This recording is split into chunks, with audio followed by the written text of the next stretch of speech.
বন্ধুরা, অসীম সরকার কোরআন নিয়ে নাকি খারাপ মন্তব্য করেছেন। যে মন্তব্য করেছেন সেটা নাকি কোরআনে লেখা নেই। তাহলে ভালো করে শুনো কি লেখা আছে। মারাত্মক কথা। এই জন্য তো তর্জমা করতে আগে ডানে বামে পুলিশ দেখতে হয়, ডানে বামে পুলিশ দেখতে হয়। আল্লাহ কি বলছেন রাসূল সাল্লাল্লাহু আলাইহি ওয়াসাল্লামের উপরে সূরা তাওবা নাজিল করে 5 নম্বর আয়াতে কি নির্দেশ দিচ্ছেন শুনেন। হারাম মাসগুলো অতিবাহিত হয়ে গেলে ফাকতুলুল মুশরিকিন, হে রাসূল আপনি আপনার মুমিন বাহিনী মুমিন সম্প্রদায়কে অর্ডার দিয়ে দেন, তাদেরকে আদেশ দিয়ে দেন, তাদেরকে দায়িত্ব দিয়ে দেন। কি দায়িত্ব?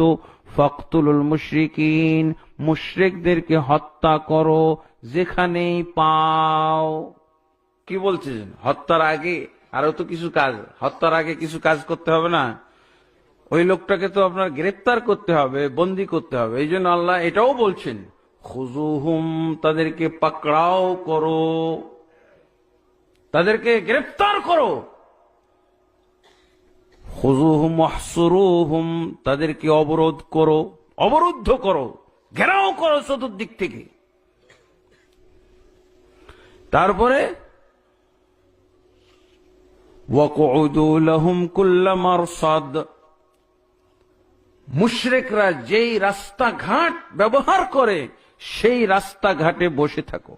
ধরতে হবে না এই রাস্তা দিয়ে মনে কোনো মুশরিক চলাচল করতে পারে, এই নদীর ঘাটে কোনো মুশরিক চলাচল করতে পারে, এই জন্য রাস্তা এবং ঘাটে ওঁত পেতে বসে থাকো। তারপরে কি বলছেন? ফাইন তাবু, তবে যদি তারা তওবা করে,